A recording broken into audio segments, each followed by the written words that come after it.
Hello? Well, hello, is this Dessa? Hi, this is Dessa. Hey, Dessa, this is Scott, and I'm from The Interview Show. Hey, Scott. How's it going? I'm doing not too bad tonight. How was your night?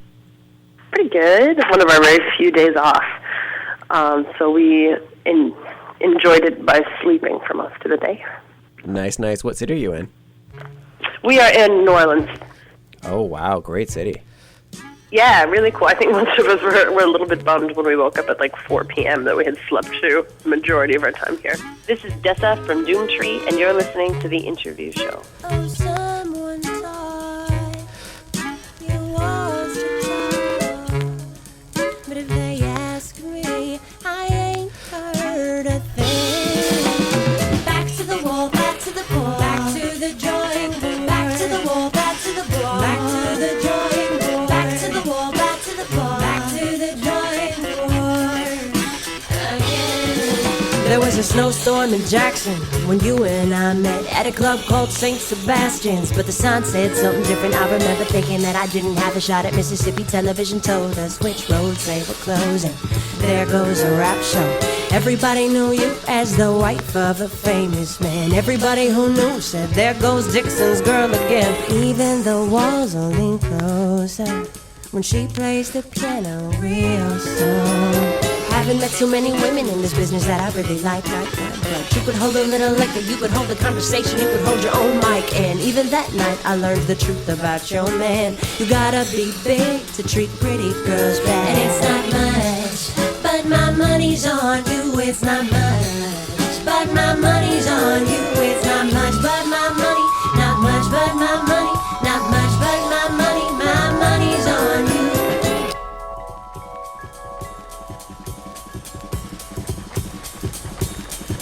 Well, I heard from the rest of the world you're in trouble. Bad news moves like fire that you fight on the phone. And I'm too far away, my well-wishing can't touch you, but I think of you still more than you might suppose.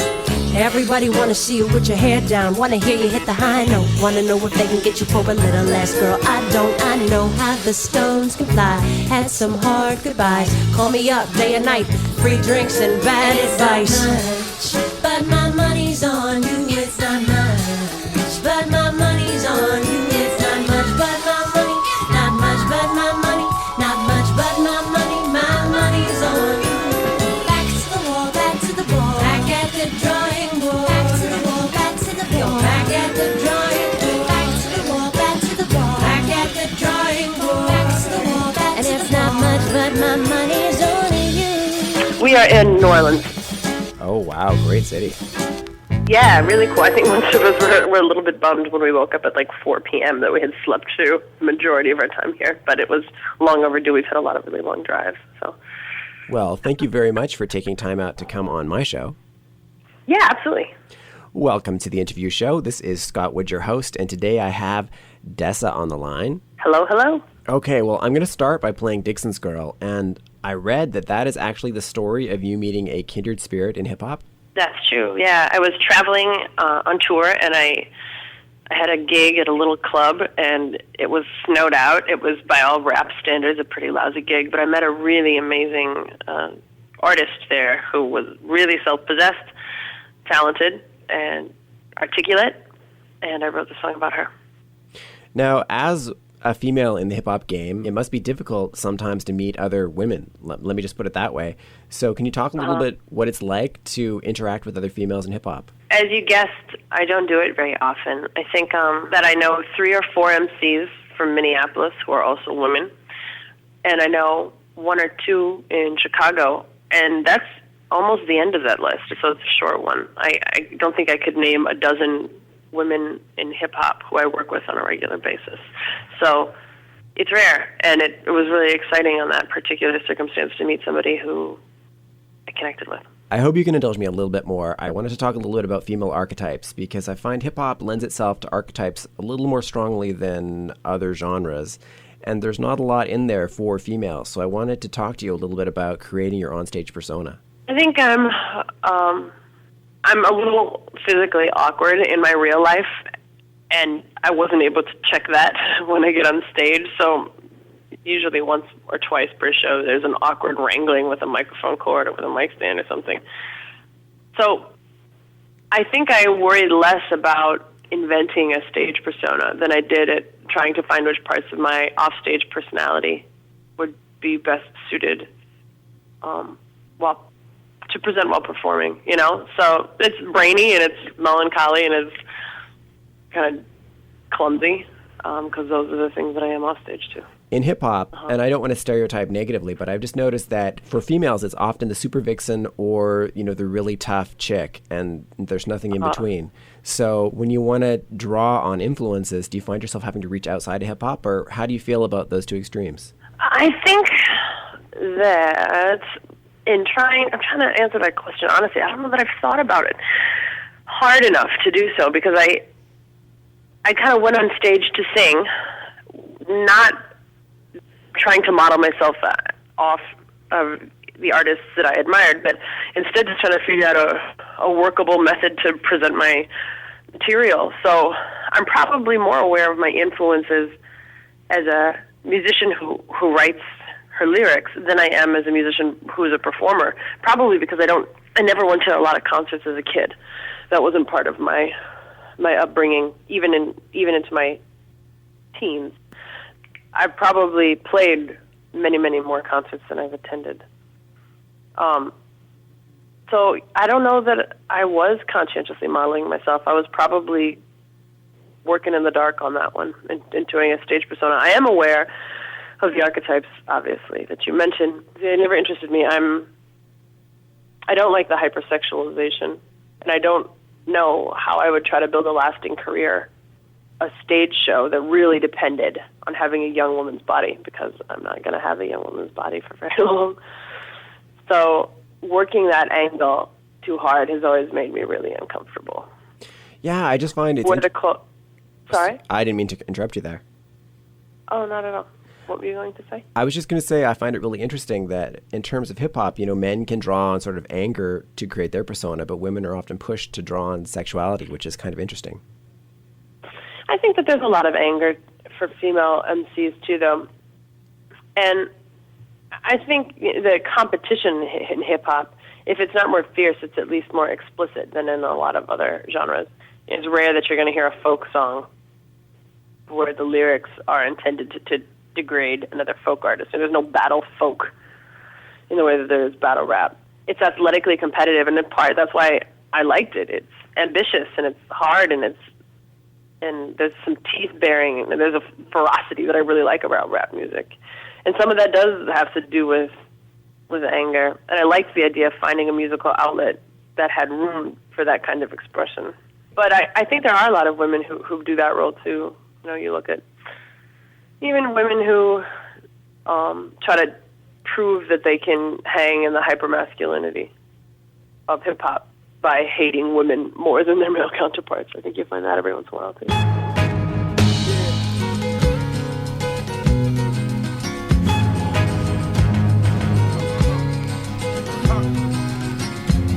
I'm on a vision quest of the best western, the best dressed wreck in the hotel lounge. Found out that the message in the bottle's the booze, that my brain is effused, but I got shit left to do, so keep waiting, so just be patient. I'm not sure how or when or from whom, but I got this funny feeling I'm in the big news. Took a walk to cool off, come down and collect clues. Sky rests on the overpass, cracks the foundation, passerbys' faces, they don't look like mine to me. Though I've been told that we're related, that we've got the same fear and debt, the same basic debts, the same, that we're branded with a secret in a language we can't read on the boarding spirals of a couple double helix.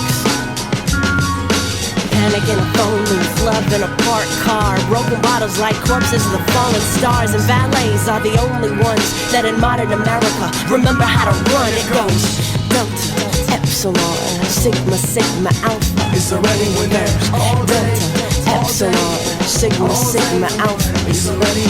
Distress message coming from the city kids. I read it in the smoke signals from their filtered cigarettes. It's all boredom and bitterness at the riddle until it does a legitimate business, making kids keep still. Yeah, but still ain't motionless. Test the restless hands for shakes and see the flutter when the patience breaks. I keep time with the crickets in 4-4 and gangster lean sirens in 3. The trouble speaks beats. Double Dutch sounds a bit like dots and dashes. I sit for a minute trying to understand the pattern, but that's not Morse code, man. Y'all just double-handed. Trouble landed, tricks so roll, fuck it, whatever gets your blood up. Rip that sidewalk, sounding like a click track cut up. Wind speaks to wall, makes the frame creak. Goes to the house, wakes the baby. It goes all day, come on, moving all day, come on. Is there anyone there? All day, we got it, all day, come on. Is there anyone there? Delta, Epsilon, Sigma, Alpha. Is there anyone there? Delta, Epsilon, Sigma, Alpha. Is there anyone there? Okay. Never better, thick skin, thin sweater, spinning grins at a dirt whistle wetter. Flirt, this'll get her hurt, this'll sever worth. Stop, pop, lock the fuck out. Duck ain't got a buck like the luck's out. Who makes a living giving plasma? Nickel thin kids spilling smoke about the asthma anyway. Who paves the way when you can save your slave and make $1 out your veins? He times about the weeks, patterns for the sheep. Sleep, walking to the beat, keep talking to the loose leaf. Silence to the creeps, violence from the beef teeth. Trying to find a new leaf, science over time to find my climb up and recline. Speaks fine, whatever. Ain't nothing but a rumble in that belly, but your starving's what you're telling me. Oh, I'll be on the corner eating nothing a la mode, staring at the stoplights, trying to break the code. Loving a phone booth, panic in a parked car, static in the signal, scars that communicate all day. In every witch with sitcom wit, handle the stitch, hit the switch, it goes all day, and it's all day. We keep it moving all day, and it's like, is there anyone there? All day, and it's like all day. We keep it moving all day. Is there anyone there? All day, we keep it moving all day, come on. Is there anyone there? Is there anyone there? This is Dessa from Doomtree, and you're listening to The Interview Show. I wanted to talk a little bit about Doomtree, and I hope you don't groan, because I'm sure you're asked about that a lot. But the interesting thing I find about it is that you guys seem to have you have a community that so many people are envious of just because you're so collaborative. Mm-hmm. Can you talk a little bit about that? Yeah, no, I never get tired of talking about Doomtree. They are a musical family and also just socially a second family. We really support each other both as artists and as people. And when I was first hanging around with those guys, I was impressed by that too. I thought it was so cool that there were these guys who seemed to really live their lives in one another's company and made music and got to tour and collaborate with one another as intimately as they did. So yeah, I think a lot of that hype is true. We certainly have some hard moments, and we certainly don't always see eye to eye or get along on every point, but I consider myself profoundly lucky to be a part of that family and that collective. Absolutely, and you worked with these guys on the album. I was hoping you could talk a little bit about you guys working together and branching away from what you're used to. I've always had an interest in vocal music, whether that be a folk song, whether that be an a cappella song, or entirely vocal arrangements. So for me, in making A Badly Broken Code, which is my latest release, I was less worried about the genre classification than I was about trying to make the best music I knew how to make, even if that music sounded like it might resonate in several genres. So on the record, there's some straight-ahead hip-hop. There are some kind of melancholy ballads. There are some vocal arrangements that sound probably closer to hymns than they do to a rap night. And I think I'm okay with that. I didn't sweat it too hard. And I understand why people would be apprehensive about mixing genres, but I'm not on a major, and I don't have to worry about the retailers' planograms. I had to worry about making good art. So. Yeah, so back at, your apartment, hanging out with the guys, putting together the tracks for this record, can you take a track and talk about the process of putting it together and your discussions? Yeah. So I'll do Dixon's Girl, which is the song that we talked about before. I'd actually been at the garden-level apartment of one of the producers in Doomtree named M.K. Larada, and we were putting together the material for another CD, and I heard that beat for Dixon's Girl, which features clarinets. I really liked it. And I said, oh, man, what's that? And he said, oh, that's going to be an interlude on this other disc. And I said, I don't want it to be an interlude. I want the beat. And I had already established sort of a history with this particular producer of, like, nosing around and stealing incomplete musical ideas to try to convince him to develop them with me. So he said, really? You want it? And I said, yeah, I like it a lot. So he pulled it from that previous record, gave me a sample, a snippet of it, a couple, minute and a half maybe, to write to. And I came back to him maybe a month later with the lyrics, and then I recorded it with him engineering. So I stood in his bedroom and sang, and he was in the kitchen with the computer. And we closed the door so that the microphone wouldn't capture the sound of the hard drive spinning on the computer. So we'd kind of shout to one another in between takes, like, oh, you got it, or no, you're flat, you got to hit it again, or do one more take, Dessa. And after we had our final takes, we took it to Joe Mabbitt, who is like the hip-hop extraordinaire kind of engineer in Minneapolis, and he mixed it for us, and then we had our complete track. Nice. I was interviewing a Canadian MC the other day, and he had to chase beats. He was telling me about how he had to actively go out and find them to make his record. I'm imagining you're in a little bit of a different situation. So can you talk about how it works with you guys? Yeah, I'm really lucky. And I probably don't even realize how lucky I am, because I came into Doomtree very close to the beginning of my whole career, so I don't have a lot of experience outside of that collective to compare it to. But in Doomtree, what will usually happen is that our beat makers, who are M.K. Larata, Paper Tiger, Cecil Otter, and Laserbeak, our primary beat makers, they'll assemble some discs with beats on them. They'll just burn a recordable CD with 10 or 20 beats. And we'll sit in Paper Tiger's basement during our weekly Wednesday meeting, and we'll play those beats. The MCs will listen, and if we hear one we'll like, we'll kind of shout out, dibs. Oh, I got number 4, man. I want to write to that one. Or, hey, does anybody want to work on number 9 with me? So that's how it works with us, is that the producers really do churn out a fantastic amount of material, and then MCs pick from that material. Has there ever been a situation where you guys have had to compete for beats? Where we've had to... Where you've said, hey, I want that one. Another guy in Doomtree is like, no, I want that one. How do you guys solve that? Yeah, definitely. It doesn't happen all the time, but it has happened on occasion. And I think once at the very beginning, Cecil Otter had already recorded to a beat that I really liked.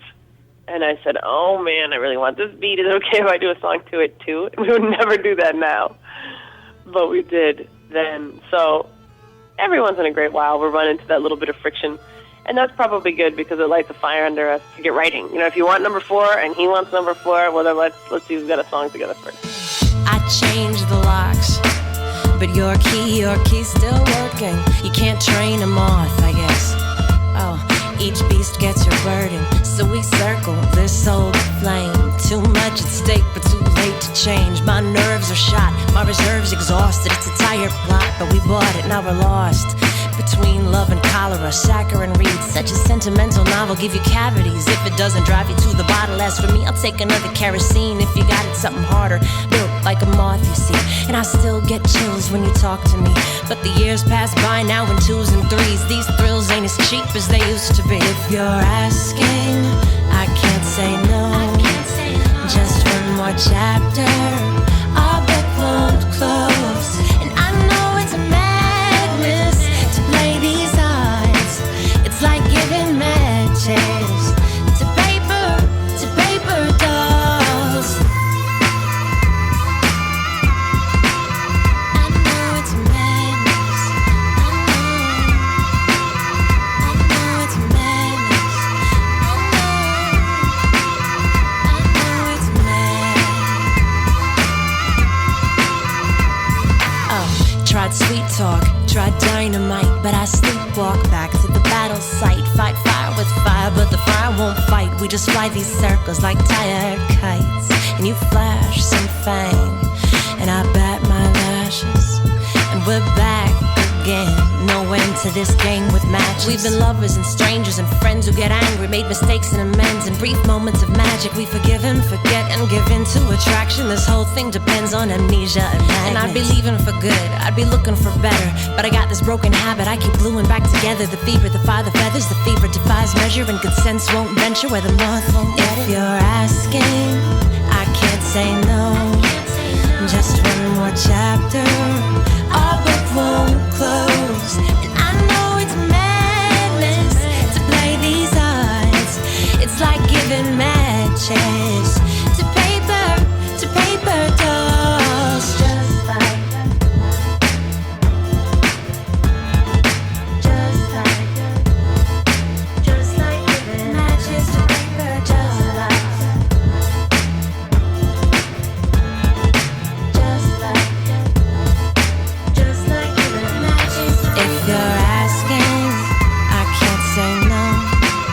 Just one more chapter, our book won't close. And I know it's madness to play these odds.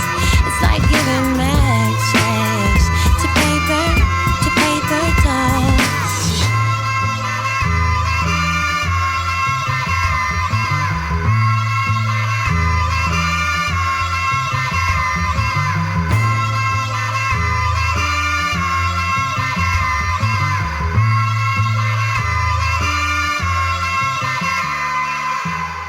This is Dessa from Doomtree, and you're listening to The Interview Show. Awesome. I was listening to your music today, and I was thinking it's standard to hear the male MC rapping and then the woman singing the hook. I think it would be awesome to hear the female rapper rapping and a guy singing the hook. I think that we need to hear more of that. As do I. I'm totally in. Yeah, it was really a treat. Also, there's one song on the album where the hook is sang by Matthew Santos, who is the singer who works with Lupe Fiasco. If you are what you say you are, a superstar, then have no fear. The camera's here and the microphones, and they wanna know. So the song Superstar, which is that if you are what you say you are, a superstar. He's that guy. And I asked if he'd be willing to sing a track with me, and he said yeah. And he sings the chorus in a song called The Chacon, and I loved it. Man, I had so much fun singing with him. It really, really was a good time. So I'm hoping to do more of that kind of collaboration. And I think you're right. We hear that gender role so often as the woman comes in, does the hook, and then disappears, for the next 16 bars until it's time for another chorus. Now, at the end of the show, I like to pick one song off the album and get the artist to tell me a little bit about the song. So I would love it if you could do the same. I'll do the Chacon, and this is the song that I mentioned that I did with Matthew. Initially, I heard the beat because Paper Tiger had created it, and he released it as an instrumental on one of our False Hopes releases. False Hopes are releases that Doomtree puts out in between official releases, so they're kind of to tide listeners over until our next official album. And I heard the beat and just loved it. I was sitting in his basement at one of our weekly meetings and I was kind of singing under my breath.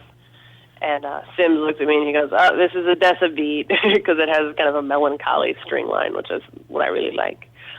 And sometime either just before or just after that, my father had given me a copy of the Chacon in D minor by Bach, which is a classical piece. And I loved it. And I'm completely uneducated on classical music. I chatted with my dad a little bit about it. What is a Chacon and what makes it so good and what's going on here? And it's a piece that's played on a single violin that takes a lot of skill and that varies a single motif throughout the piece. And so I wrote the lyrics to the beat that Paper Tiger had played me as an imagined story between a woman who was in love with a man who played the Chacon very well. So she was in love with a classical musician. And what it might feel like to be the thing that someone loves second best in the world. Because a lot of, even in pop music, a lot of us devote our lives to our careers, which can make for pretty complicated love lives. This is Dessa from Doomtree, and you're listening to The Interview Show. Now the bar breaks, now the bar breaks, now the bar breaks, now the bar, now the bar breaks, now the bar breaks, now the bar breaks, now the bar. The books I read said you were a fragile kid, just as I imagined it. Your story goes. Another nosebleed, roses on the pillowcase. The fever breaks and you're back on earth again. You wear hers in the living room. The nursemaid comes mid-afternoon to say you've practiced long enough today. She takes your bow, it's supper time, but oh, your only appetite was fixed on the chaconne you hoped to pay.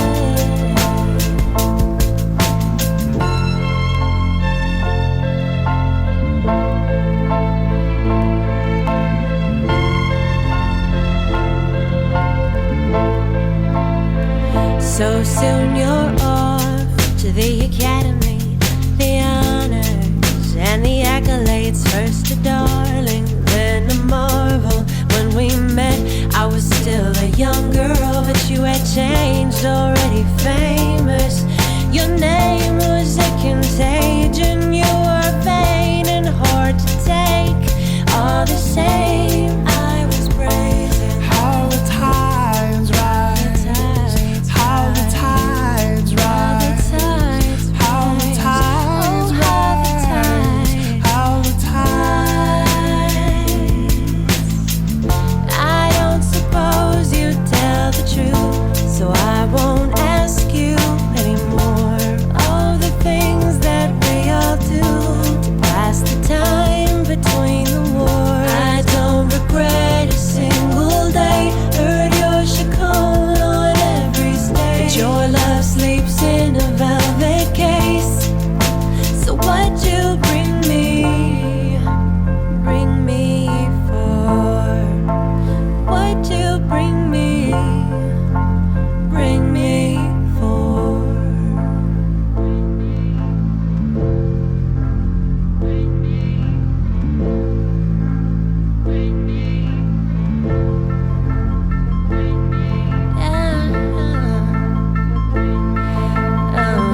I hear you keep your pretty wife alive on only breathe. They say a dozen years ago she could have passed for me. She doesn't trust you with the baby. Maybe better that way. Safe in your study, going gray.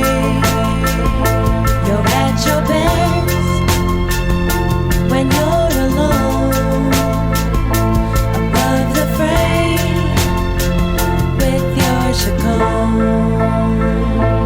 Now the bells toll, now the bells toll, now the bells toll, now the bells, now the bells toll, now the bells toll, now the bells toll, now the bells, now the bells toll, now the bells toll, now the bells toll, now the bells.